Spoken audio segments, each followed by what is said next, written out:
The room is quiet. Too quiet for a war. A single light hangs from the ceiling. It swings slightly. Maps cover the walls. Red and blue lines cross the paper like scars. Men stand close to Bandar. No one speaks. They all listen. Somewhere far away, engines wait. Somewhere closer, boots rest on metal floors. Every man knows this silence will not last. A young officer tightens his helmet strap. His hands shake, just a little. He hides them behind his back. Another man stares at the map. He has looked at it for weeks. He knows every hill, every mark. Still, it feels unfamiliar, because soon the map will become real. Across the island, other men wait too. They are hidden. They are spread across hills and caves. They listen to the same silence.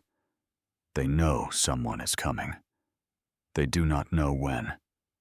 The air is heavy, not with noise, but with pressure, like the moment before a storm breaks. A signal light flickers, then goes dark again. Time stretches. Minutes feel like hours. Every man understands one thing. Once this moment ends, nothing can be taken back. This is not just another landing, not just another island. This place has weight. Some soldiers feel it in their chest. Some feel it in their stomach. Some cannot explain it at all. They only know that something important is about to happen. On the island, the defenders are calm on the surface. They have prepared for this. They have dug in. They have planned every step. But calm does not mean peace. Many have not slept well for days. They think of home. They think of orders they cannot question. They think of what happens if this line breaks. Because this island is a line, not just on a map, but in the war itself. For months, the war has moved closer, island by island, always forward, always nearer. Each loss has made the circle smaller. Each retreat has brought danger closer to home. And now, this island sits at the edge of that circle. If it holds, the war slows. If it falls, the war changes. Many do not know this yet, but their leaders do. In distant rooms, far from the island, other men wait. They wait for reports. They wait for signals. They wait to see if their plans were right. Some are confident. Some hide their fear behind firm voices. They have all made choices, choices that cannot be undone. The silence breaks. A low sound rolls through the air. Then another. Then many more. The men look at each other. No one smiles. This is it. Orders are passed quietly. Hands move with training, not thought. Fear does not scream. It settles. Across the island, eyes turn toward the sound. Some men close their eyes for a moment. Some grip their weapons tighter. They know what comes next. Soon, the waiting will end. Soon, the island will no longer be quiet. And when the noise begins, when the plans meet reality, this place will stop being just an island. It will become a test of strategy, a test of belief, a test of how much each side is willing to lose. Before the first step is taken, before the first order is carried out, one truth already exists. Whatever happens here will not stay here. The outcome will travel far beyond these shores, into command rooms, into cities, into the future of the war itself. The silence fades, the moment passes, and the world moves forward into Saipan. This island is small on a map. You can miss it if you are not looking closely. But in war, size does not decide importance. Position does. Saipan sits in the middle of the Pacific like a locked door. Behind that door, lies Japan itself, not in sight, not in reach yet, but closer than ever before. For the United States, this island is a step forward, a hard step, a dangerous one, but a necessary one. Until now, the war has been a long road across the ocean. Each island taken has pushed American forces closer. Each victory has shortened the distance. Each loss has delayed the end. Saipan changes that distance in a single move. From this island, planes can fly farther, far enough to reach Japan's cities, far enough to make the war feel real at home. Not as news, not as reports, but as a threat in the sky. That is why Saipan matters. For American planners, this island is not just ground. It is a launch point, a future base, a place where the war can turn from defense to pressure. If Saipan is taken, the war enters a new phase. If it is lost, the road forward becomes longer and more costly. For Japan, the meaning is even heavier. Saipan is part of a shield, a line built to keep danger away from the homeland, a line meant to slow the enemy, to tire them, to break their will before they get too close. This island is not meant to fall.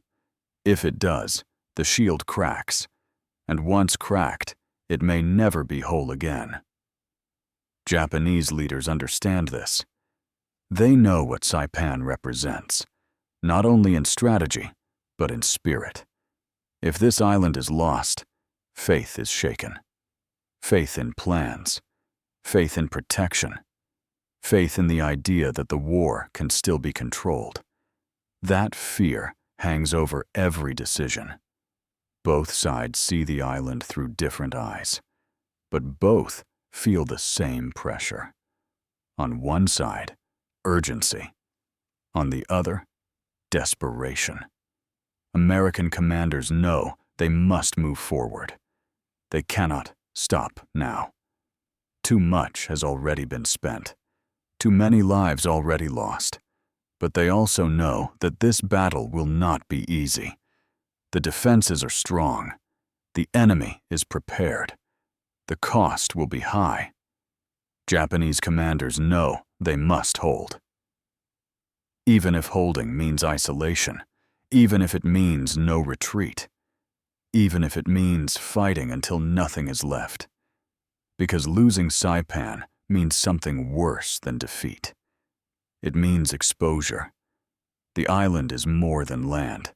It is time. It is distance. It is the thin space between safety and danger. That is why both sides commit so much here. Ships, planes, men, supplies. Everything is pushed toward this single point. For soldiers, the reason is less clear. They are told the island matters. They are told it must be taken or held. They trust the orders. They move forward. But deep inside, many feel the weight without knowing why. They sense that this battle will not fade quickly, that it will be remembered, that it will change things. The sea around Saipan carries that feeling. So do the hills. So do the quiet nights before the fighting begins. This is not a battle of surprise. Both sides know it is coming. Both have prepared. Both believe they are ready. That makes it more dangerous. Because when two sides fully commit, there is little room for retreat, little space for mistakes, little chance to stop once it begins. The island becomes a trap of its own making. Every step forward pulls the war deeper. Every defense hardens the cost. Saipan matters because it forces a choice. Not later, not someday. Now. It forces leaders to gamble, to risk everything on one outcome, and it forces soldiers to carry the weight of those choices, on their backs, in their fear, in their silence. This battle will decide more than control of land. It will decide how close the war moves, how fast it ends, and how much more it will take before it does.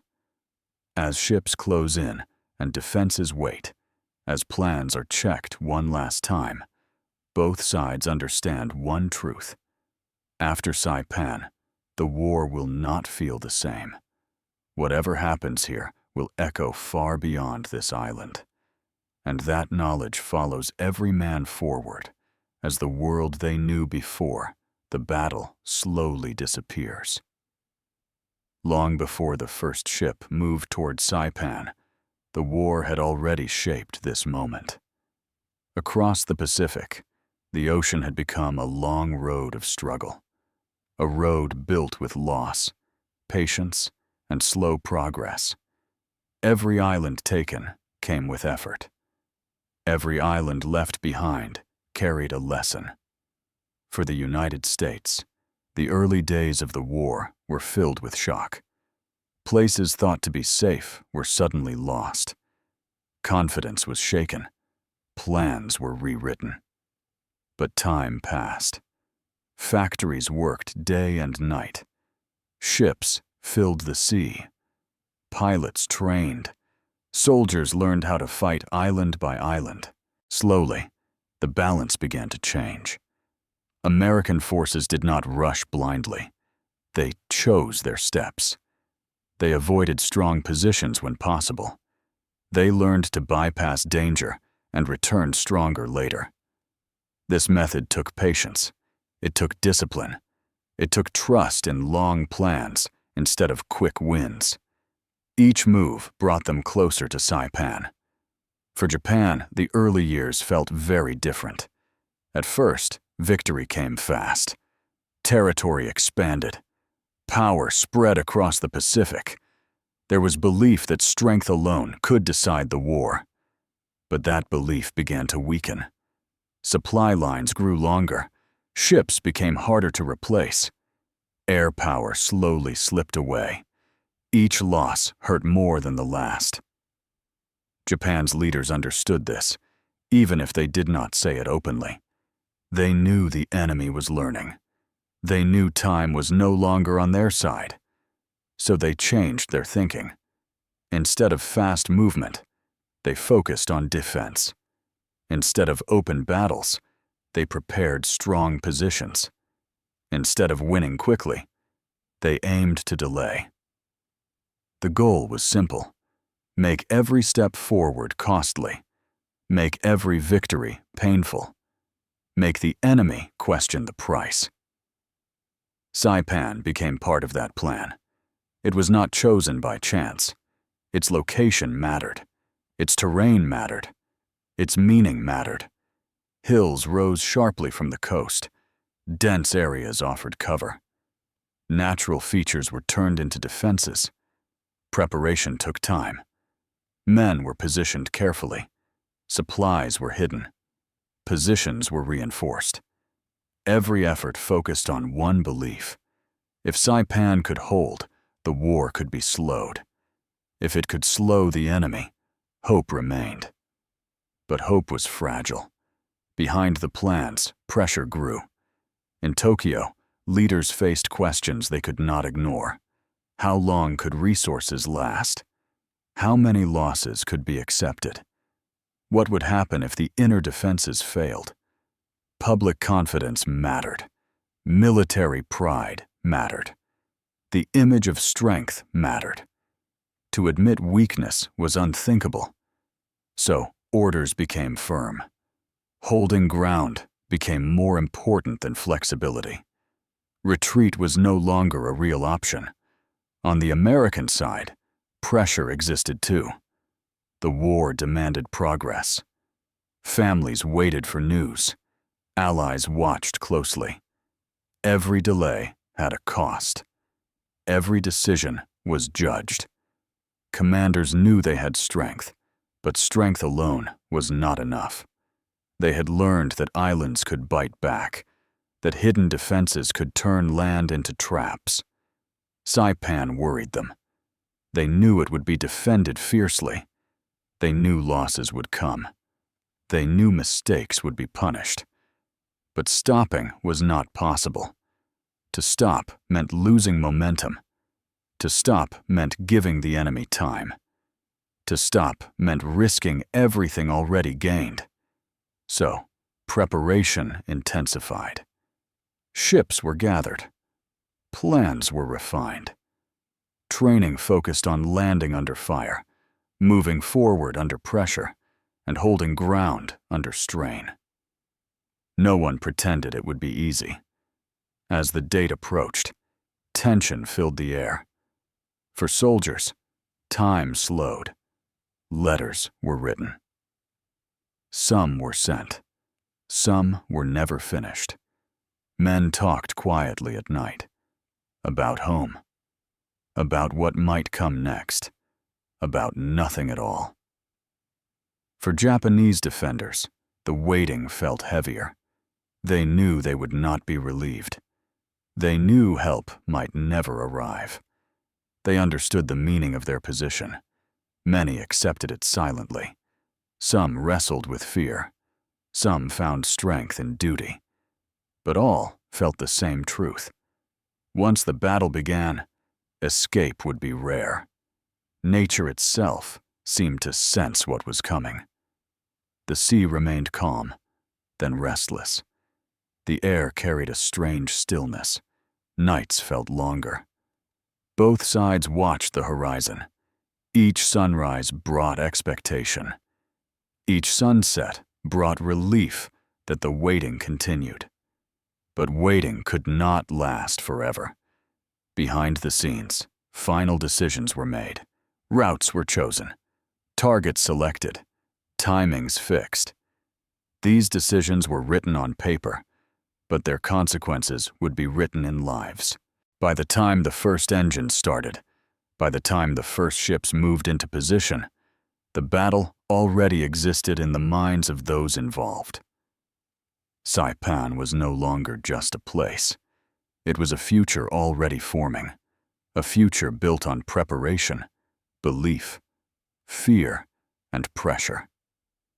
As forces moved closer, as silence gave way to motion, the world before the battle faded. What came next would test every plan, every assumption, every person involved. And once it began, there would be no returning to how things were before. Behind every ship moving toward Saipan, there are minds at work. Some calm, some tired, some carrying doubts they never speak aloud. On the American side, commanders study reports again and again. They know numbers. They know strength. But they also know islands have a way of breaking plans. These men are experienced now. They have seen landings fail and succeed. They have learned that confidence can turn into danger if it becomes pride. They talk about timing. They talk about coordination. They talk about speed. But beneath the planning, another thought remains. How many men will not come back? No one says it out loud, but everyone feels it. Some commanders believe strongly in pressure. Move fast. Do not allow the enemy to recover. Do not give them time to adjust. Others worry about caution. They remember earlier battles where rushing cost lives. They argue for balance. Push forward, but not blindly. Every discussion carries weight. Because once the first step is taken, there is no pause button. Across the ocean, Japanese commanders face a different struggle. They do not have the luxury of choice. Resources are limited. Replacements are few. Retreat is not expected. Their role is clear. Hold the island. Delay the enemy. Do not break. Many of these leaders are deeply loyal. They believe in duty above comfort, above fear, above survival. They place great trust in preparation. Hidden positions, strong ground, careful placement of men. They believe the island itself can become a weapon. But belief does not erase doubt. Some understand the imbalance. They see the growing power of American forces. They know air control is slipping away. They know supplies may not last. Yet orders remain firm. Holding Saipan is not just military, it is symbolic. It tells the nation that the defense line still stands. This belief shapes every decision. Japanese commanders choose positions meant to draw the enemy in, not to stop them at the beach, but to slow them inland, to stretch them, to exhaust them. They plan for endurance, not quick victory. But endurance demands sacrifice. Lower-ranking officers feel this pressure sharply. They are close enough to the men to see fear, close enough to understand what the orders truly mean.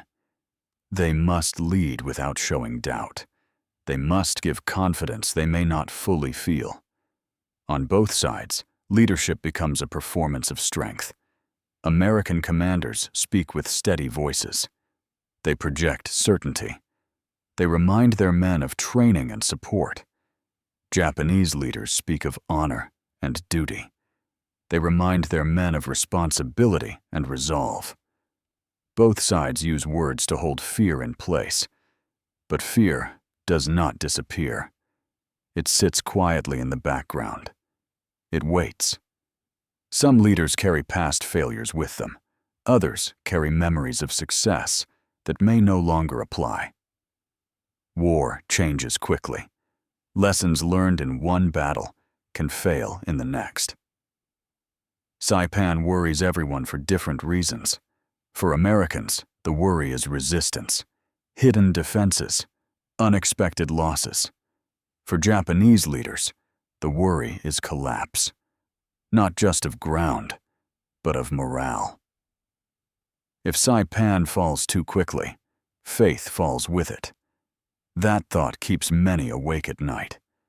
As the moment approaches, communication becomes sharper. Shorter messages, clear orders. There is no room for confusion now. Yet confusion always comes. No plan survives the first clash fully intact. Every commander knows this. They prepare not just for success, but for failure. How to adjust, how to respond, how to keep control when control slips. Some commanders rely heavily on experience. Others rely on doctrine. Some rely on instinct. Instinct can save lives. It can also cost them. In quiet moments, some leaders think of the men below them. Young faces, old faces, faces that trust them. This responsibility weighs heavily. For Japanese commanders, the burden feels final. Many believe this battle may be the end of their path, not just professionally, but personally. That belief sharpens their resolve, but also narrows their choices. Flexibility fades when survival is no longer the goal. As both sides move closer, as the first shots near, command decisions harden into reality. Maps are folded. Orders are given. Messages are sent. From this point on, leadership will be tested not in meetings, but in moments. Moments where seconds matter, where information is incomplete, where fear pushes against reason. Saipan will not judge commanders by intention, only by outcome. Soon, the island itself will take control. Sound will replace silence. Motion will replace waiting. Plans will collide with terrain. Belief will collide with exhaustion. And the true battle, not just of weapons, but of minds, will begin. The first sounds do not come all at once. They arrive in layers. A distant rumble rolls across the water, then another. Then the air itself begins to tremble. Men look up without speaking. They already know what it means. The waiting is over. Ships move closer now, metal against water. Engines steady and loud. The sea no longer feels open. It feels crowded, heavy with purpose. On deck, soldiers check their gear again. not because they need to, but because their hands need something to do. Some stare straight ahead. Some look down.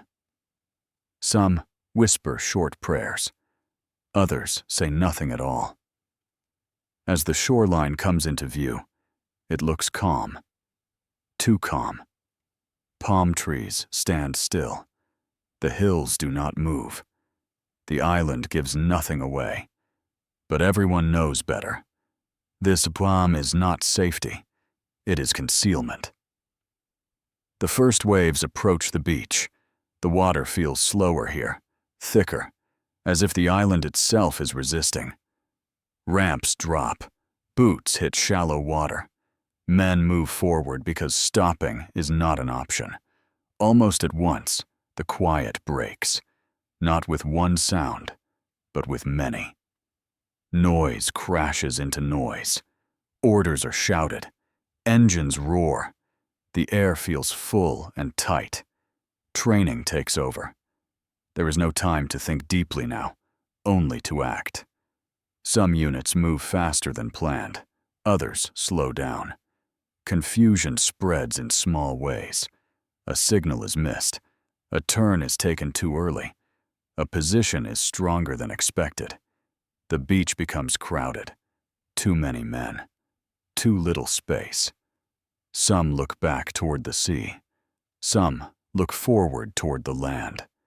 Few feel truly safe in either direction. From the hills, the defenders watch carefully. They do not rush. They do not reveal everything at once. They have learned patience. They let the enemy come closer. They let the beach fill. They wait for the right moment. When they move, it is controlled, planned, focused. For the attackers, this changes everything. What looked manageable suddenly feels uncertain. What felt organized begins to scatter. Leaders shout to regain control. Some succeed. Some struggle. The ground itself becomes an enemy. Soft sand slows movement. Rocks break formation. Hidden paths confuse direction. Men trip. Men help each other up. Some keep going without looking back. Inland, the terrain tightens. Open space disappears. Vision shortens. Sounds echo in strange ways. It becomes hard to tell where danger is coming from. The defenders use this well. They appear, then vanish. They strike, then pull back. They do not fight for every step. They fight for time. Every delay matters. For American commanders offshore, reports come in fast and unclear. Some units are ahead. Some are stuck. Some are silent. Maps no longer match reality. Decisions must be made with half the information, sometimes less. Push more men forward, or wait and stabilize. Both choices carry risk. As hours pass, exhaustion sets in early. The heat presses down. Water becomes precious. Fear changes shape. At first, it was sharp and sudden. Now it is steady, heavy. The defenders feel it too. They listen to the sounds moving closer. They feel the ground shake. They know the enemy has numbers. They also know they must not give ground easily. Each position becomes personal. Each order feels final. Communication breaks down in small ways. A runner does not arrive. A message is misunderstood. A plan changes without everyone knowing. The battle becomes a series of moments, small fights within a larger struggle. No one sees the whole picture. As night approaches, the island does not grow quiet. It grows tense. Both sides dig in where they are, not where they planned to be, where they ended up. Darkness brings no comfort. Shapes are harder to see. Sounds are harder to place. Sleep is rare. Men listen for movement. They hold their breath without realizing it. Some realize the truth for the first time. This will not be quick. This will not be clean. Saipan is not going to be taken in a single push, and it will not be held by will alone. The battle has begun, but its direction is still uncertain. Under the stars, amid broken plans and rising fear, both sides understand one thing. The island is now in control, and it will decide how much more this fight will demand before it gives anything back. As the days pass, the battle begins to change shape. What started at the shoreline now stretches deep into the island. The fighting no longer moves in one clear direction. It twists, it slows, it pushes back. Both sides start to understand something important. This battle will not be decided by strength alone. It will be decided by choices. Small choices, quiet choices, made under pressure. An American unit pushes forward faster than expected.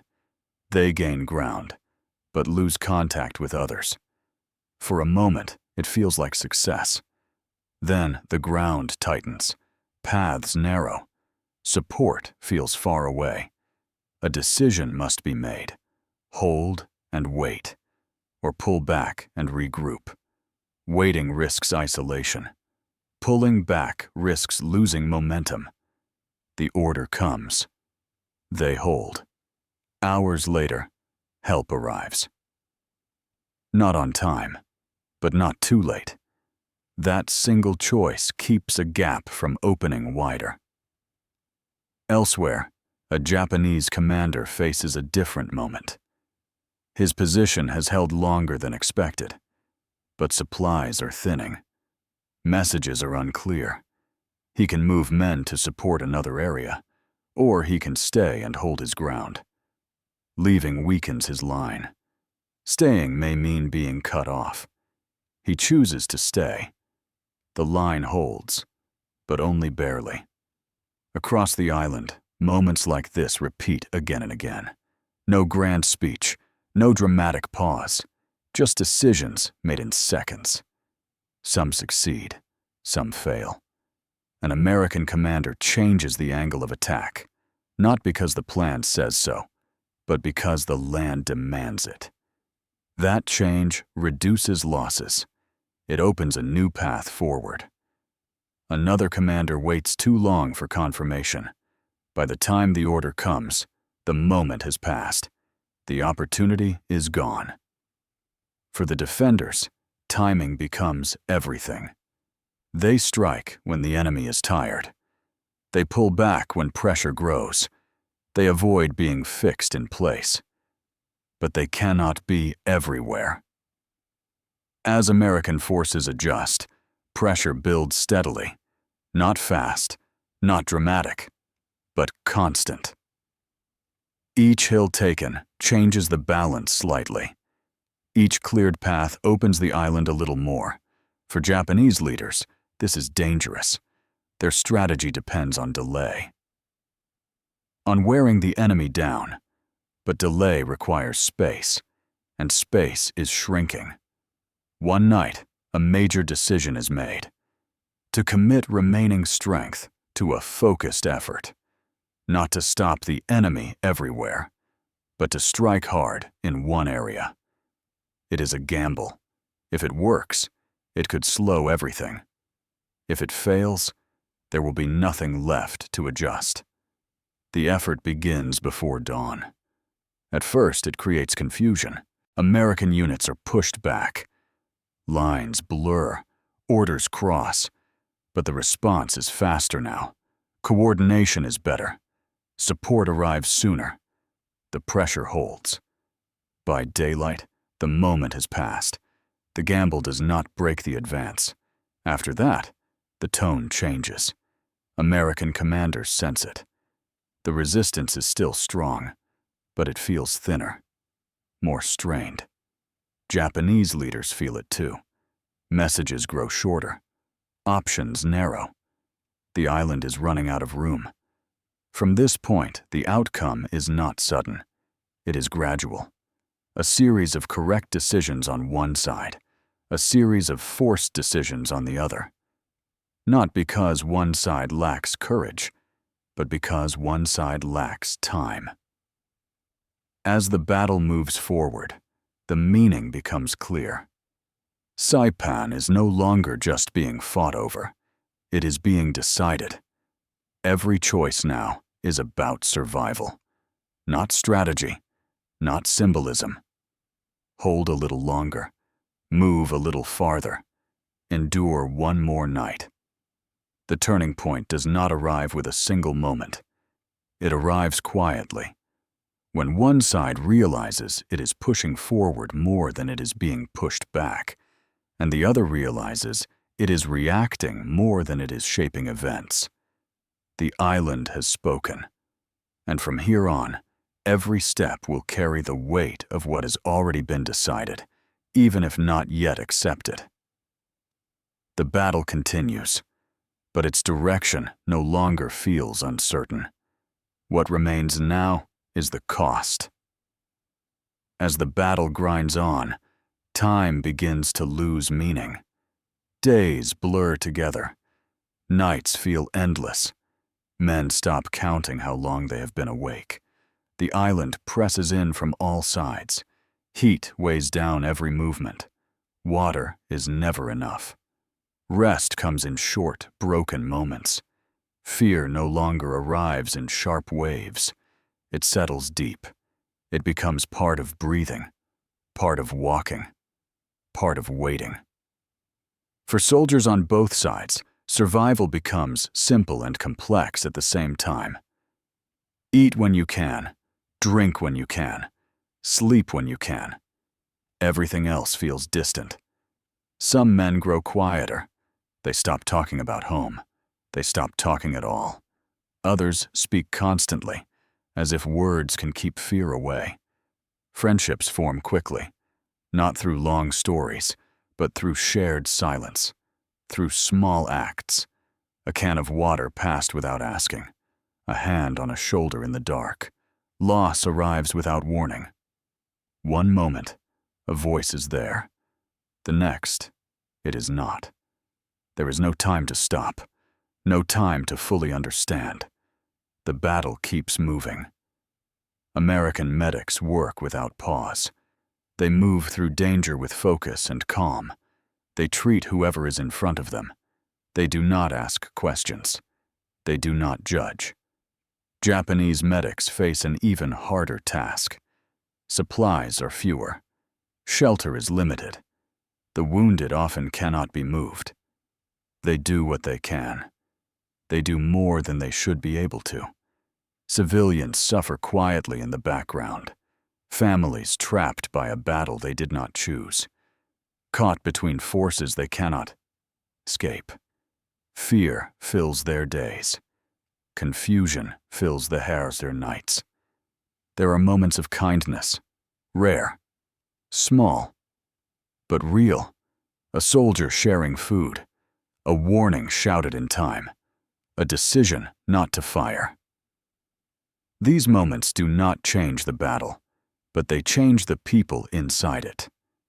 Exhaustion reshapes behavior. Mistakes increase. Tempers shorten. Patience disappears. Orders are misunderstood. Movements are slower. Reaction times stretch.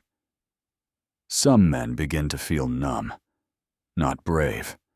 Not calm. Just empty. Others feel everything too strongly. Every sound startles. Every shadow feels close. Commanders see this happening. They worry, but they have few solutions. There are no fresh troops waiting nearby, no easy pauses, no clean breaks. The battle demands more than bodies. It demands will. For Japanese defenders, the cost feels final. Retreat is no longer possible. Hope narrows to endurance, then to survival, then to something even smaller. Holding ground becomes personal. Each position is a stand. Each delay feels meaningful. For American forces, the cost comes in a different form. Progress continues, but it is slow and heavy. Every gain feels earned. Every step forward carries memory. There is no celebration, only relief mixed with grief. As the island tightens, space disappears. Men fight closer together, closer than before, too close for comfort.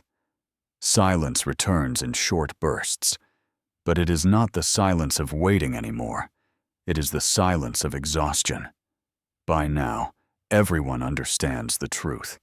No matter how this ends, no one leaves unchanged. The island has taken something from everyone. Strength, innocence, certainty. As the battle nears its final phase, the focus shifts again. Not toward victory, not toward defeat, but toward simply getting through the next hour, the next decision, the next moment. And in that narrow space, between fear and endurance, the true cost of Saipan becomes clear. Not in maps, not in reports, but in the quiet weight carried by those who survived and by those who did not. As resistance weakens, the island does not suddenly become quiet. It becomes uncertain. Some areas fall silent too quickly. Others hold on longer than expected. No one fully trusts what they see. American units move carefully now, not with rush, with caution shaped by experience. Every hill is checked. Every path is questioned. Every pause feels necessary. Progress continues, but it feels heavy. Not like a breakthrough, like the slow closing of a long struggle. For Japanese defenders, the reality becomes impossible to ignore. Messages stop coming.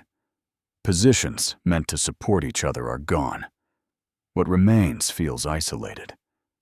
Many understand that the line they were told to hold no longer truly exists.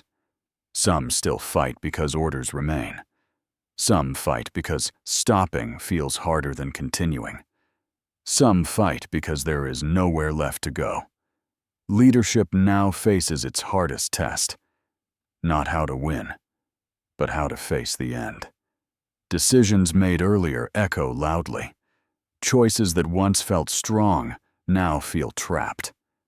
For American commanders, reports finally begin to align. The picture becomes clearer. Control is spreading. Resistance is thinning. The island is slowly falling into their hands. But there is no relief yet. They know the final phase can be the most dangerous. Desperation changes behavior. Uncertainty breeds risk. So orders remain firm. Move carefully. Protect each other. Do not assume safety. For soldiers on the ground, emotions mix strangely. There is relief, but also sadness. Some feel guilty for surviving. Some feel empty where excitement should be. The idea of victory feels distant, abstract. What feels real are faces, name, moments that cannot be undone. On the Japanese side, the cost becomes deeply personal. Many reflect quietly, not on strategy, but on family, on duty, on meaning. Some wonder if holding the island truly changed anything.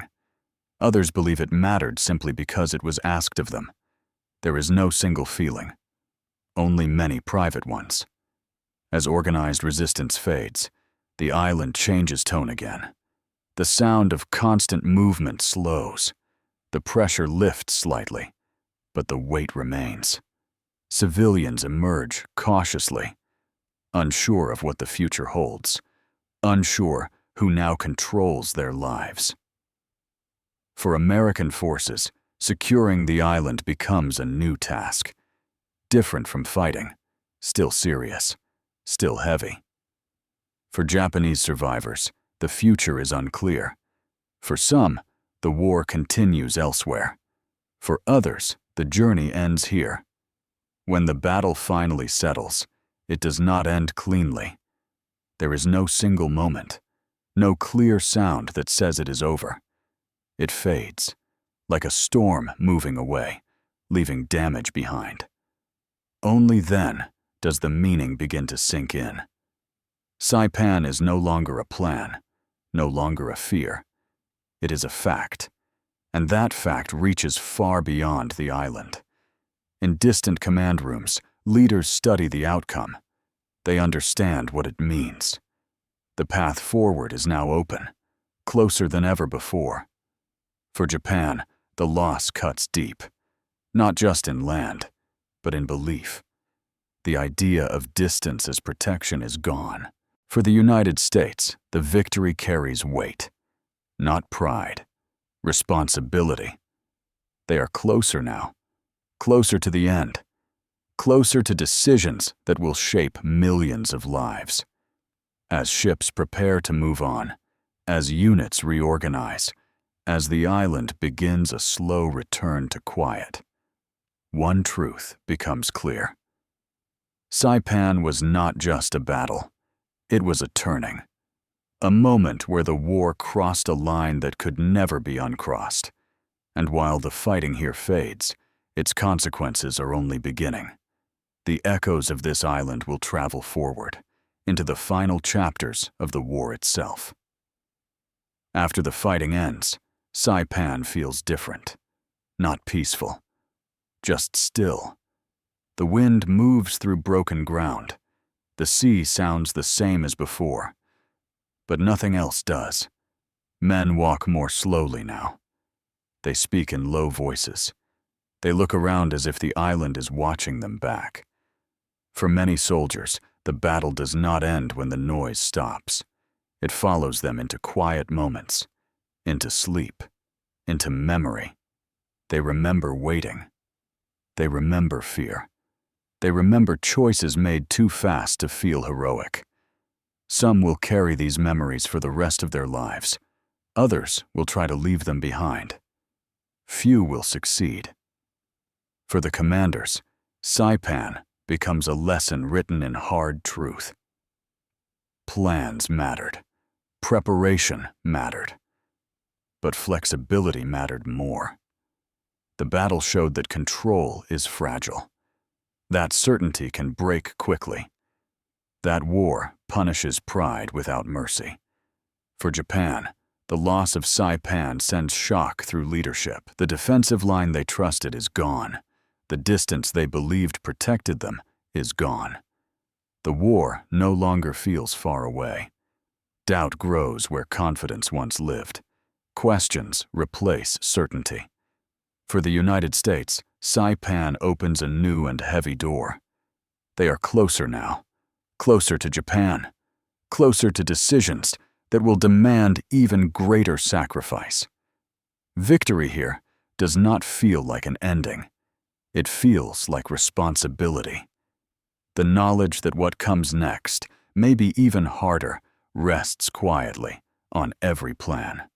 Civilians on the island begin a slow return to life. Homes are changed. Futures are uncertain. They must live with the marks left behind by a battle they did not choose, but must now remember. Historians will later talk about Saipan in terms of strategy. Airfields, distance, power. But those who were here remember something else.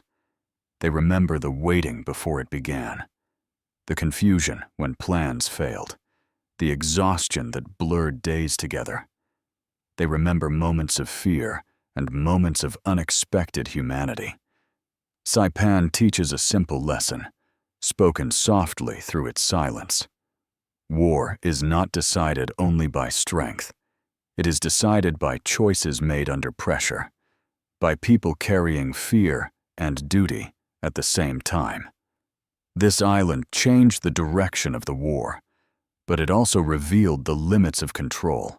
No side left untouched, no victory without cost, no defeat without consequence.